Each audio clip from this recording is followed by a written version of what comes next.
Tongan tonganba media singda Ministry of Home Affairs na sinduna Mitei Kuki amasung Nagagi MLA sing pulap na Delhi da unahan kre haibagi pau sing na viral oirakre. Ministry of Home Affairs ki official oiba report amagi matungina Purup ahumgi MLA sing aduna unakhiba aduda Hatna sunaba lepnaba amasung state asida ing tapa puraknaba miyamda appeal tauba haina warepna kre haina phongdokhi. Ministry of Home Affairs ki statement amagi matungina Manipur asida matam kuina irang thoklaga lakliba asigidamakta Santi lambi ama oina New Delhi da Ministry asina sinduna Naga Mitei amasung Kuki gi MLA sing punna mifam asi punna phamina khibani haina phongdokhi hariba mifam asida pulapna MLA kunna saruk yaki haina phongdokhi mifam maduda Mitei phurukki mihut oina MLA tarana saruk yaki hai makoi sing adugi manungda haujik Manipur Assembly gi speaker oiriba T.S. Hetabrata, Mahut Minister Yumnam Khemsan, Works Minister Konthojam Govindas, Health Minister Dr. Sapam Ranjan, Education Minister Thaunaujam Basantakumar, Agriculture Minister Thungam Biswajit, MLA Tongbram Robindro, MLA Thokchum Radeshyam, MLA Khongbantabam Ibom Jana Singba, MLA Sing Sharuk Yaki, Mipam Maduda Kuki Purupki Oina, MLA Marina Saruk Yaki, Makoi Singadugi Manungda, Minister Letpau Haukip, Minister Nemcha Kipgen, MLA Haukolet Kipgen, Amadi MLA Ngursalun Sanateni. Aduga Naga Purupki Maikaidagi Mihut Oina, MLA Ahumna Saruk Yaki, Makoi Singadugi Manungda Minister Awangbo Niumai, MLA Losidiko Amasung MLA Ram Muiba Yauki. Meeting asida Maru Oiba Atopa Mihut Oina, BJP gi North East ki Coordinator Oiriba Sambit Patra, Manipur gi In Charge ki Ajit Gopan Chare, Ministry of Home Affairs ki mihut oina Security Advisor A.K. Misra asina singba kaya ama susaruk yaki hairi. Ministry of Home Affairs ki official oiba report asiki matungina purup ahumgi MLA sing asina unaba asida karam ba agenda sing karam hiram singda wari khana khibage wari sana khibage haibadugi chapchaba wafam singdi phongdokpa leitre. Masida praja miyamgi wakhalda chamamnaba jingnaba amadi phawhalle. Masida micham miyamda hena jingnaba chamamnaba phawhanba wafam amadi Ministry of Home Affairs ki official oiba report amagi matunginadi Mitei Naga amasung Kuki gi mihut singi MLA sing asina pulap phaminaraga santi gi wari sanaki haina phongdokhi adubu tongan ba national news amadi atopa source singi matungina purup ahum masigi mihut sing asi MLA sing asi pulap na unaraga phaminaraga wari sakhiba leite tongan unaraga wari sanaki haibagi wafam amasu leiri masida sourcing asida amaga manadaba asina micham miyam aikhoida hena jingnaba chamamnaba su hena phawhalli matawasum tawna hiram masida Kuki gi MLA sing amadi makhogi CSO singi matungina Kuki gi MLA sing asina Mitei amasung Naga gi MLA sing asiga punna phaminaraga wari sanaba laikhede haina phongdokhi masida India lengakna initiative lauduna Siliba meeting asida Kuki miyamgi oiba mihut oina lakpani hairi. Kuki MLA sing asigi makoigi pherepta separate administration gi demand asi miyamgi apamani masigi sumathakta Kuki MLA sing asina KNO amadi UPF ta thajaba thamli makoina mamangna thamkiba wafam sing asinatana karisu hongba leite hairi. Politician gi oiba wari sanagi haiba taragadi makoisu yauhanba mathau tai hairi. Loinana Mitei amasung Nagagi MLA sing asiga punna wari saroi haina mamangda phongdokhibasu leikhi adubu karigumba wari sagadaba leiba taragasu miyamgi apama matungina sanagani haina su phongdokhi hairi matawasum tawna Kuki MLA sing asina Mitei amasung Nagagi MLA sing asiga phaminaraga wari sakhiba leite haibasidagi aikhoida chamamnaba phawhalli pawasi karambana chummano karambana lanmano haibadu aikhoida jingnaba chamamnaba hena phawhalle Matawasum tawna Ministry of Home Affairs ki report amagi matungina purup ahumgi MLA sing asi pulap phaminaraga santi gi wari saba hokre haiba taragasu wari ase nakhai singdri amuk makhata na sagadra saroidra haiba sisu aikhoida jingnaba hena phawhalli adubu Kuki MLA sing gi oiba phirepta makhoi gi hanagi demand sing amatte hongba leite hairi makoina Manipur asidagi tokhaiba separate administration natragana union territory gi apamba lei Makoina taliba politician gi demand asi phangdaba taragadi santi gi wari asi sabagi wahan thok leite haina phongdokhi karigumba makoina Mitei amasung Naga singa matungda unaba mathau tarabasu कुकीजोगी CSO सिंगा तानरब मतुंगदा मखोगी अपामबगी मतुंगिना तौगनी हाइखे अतुम ओइनमक तोंगान तोंगानबा source अमगी मतुंगिना KNO अमदी UPF ना कुकीगी MLA सिंग असिदा मैतेगी mute सिंग असिगा पुन्ना फमिनरगा worry साबदा सरुक यारोदबनी हाइना फोंदोखिबसु लैखि high UPF अमदी KNO गी मतुंगिना ministry of home affairs ना बाटवन तौरपदगी कुकीजोगी MLA सिंग असिना worry साबा सिदा सरुक यागनी तौबतबु मखोइना मितेगी mute सिंग अतुगा फमिनरगा worry साबा खक तौरोदबनी हाइना फोंदोखिबसु लैखे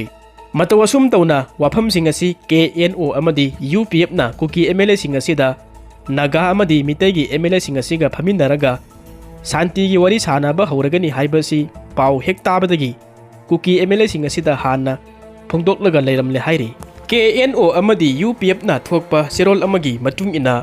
यूनियन होम मिनिस्टर ना थौदांग लौरगा वरी सनबगी स्टेप अमा पाइखलकपा असिदी तारामना ओक्ली अदुबु मसी सेंटर की लैंगाकना लौखलकपा खोंथांग अमा ओइबना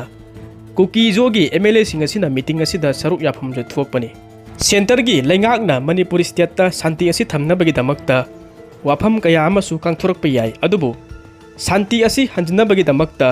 Kuki-Zo सिंगना तालिबा demand separate administration नत्रगना legislature लेबा यूनियन टेरिटोरी अमा सेंदुना तोखाइबा लैंगाक लेफम थोई हाइरि मसी कुकीजो MLA सिंग असिना मिफम असिदा अचेतपा फिरेप ओइगदबनी हाइना फोंदोखिबसु लैखि मतवसुम तौना KNO UPF तोंगान तोंगानबा कुकीजोगी CSO सिंग अमदी कुकीजोगी मिहुत सिंग MLA सिंग असिगी फिरेपता मखोइगी डिमांड ओइना सेपरेट एडमिनिस्ट्रेशन गी फिरेप असि सुखोंग होंगलोइ हाइरि मतवसुम तौना मखोइगी डिमांड असि पीदबा तारगदी शांतिगी वरी साबगी मही फंगलोइ हाइरि असुमना मिचम प्रजा अखोइदा चिंगनबा चरांगनबा चममनबा फाहुलिबा तंजा असिदा मीटिंग अदुबु सरुक याबा चटलुबा मितै MLA सिंगना फोंदोखिबगी मतुंग इना होम मिनिस्ट्री की मियंग मखादा मितै कुकी अमसुंग नागागी MLA सिंग खरगा वरी सनकी हाइबसिदी असेंगमनी अचुमनी कुकी MLA सिंग असिदा सुदा लैबा कुकी मिलिटेंट सिंग असिना किहिलकपा कया यावबसिना मरम ओइरगा मखोइना मितै सिंग अमसुंग नागागा पुन्ना उनखिदे होम मिनिस्ट्री की ऑफिशियल सिंग अमसुंग BJP की लुसिंगबा खक्तंग उनखि हाइना हाइजिनबनी PIB की खुथांगदा मिनिस्ट्री ऑफ होम अफेयर्स ना थोकपा चे अदु अचुमनी मसिदा मियामना करिमता चिंगनफम थोकते फुरुप अहुमगी MLA सिंग उनबा अदुदा मिनिस्ट्री ऑफ होम अफेयर्स की माइकैदगी security adviser AK Mishra IB की joint director north east Rajesh Kumar सु सरुक याकी हाइना मेटी MLA सिंगनसु फोंदोखिबा लैखि मतौ असुम तौना मसिगी चैरक असिदा नागागी कुकीगी अमसुंग मितैगी MLA सिंगी मरक्ता वरी साबा असिदा NPP की MLA अमता यावहंदबगी दमकता पार्टी असिबु इकाइबा पी हाइदुना नुआइतबसु फोंदोखि NPP लुसिंगबा सिंग पार्टी दगी तोकपगी फिरेप असिसु लौरकपा याबगी ओइथोकपसु चावना लैरि मसिदा NPP ना हेना साउनिंगबा असिना मणिपुर असिदा इंगतपा शांति असिबु लाकनबगी दमकता दिल्ली दा वरी साबा असिदा मियामगी मिहुत ओइरिबा तोंगान तोंगानबा फुरुप की MLA सिंग वरी सनबा असिदा BJP अमसुंग NPF की MLA खक पुल्लगा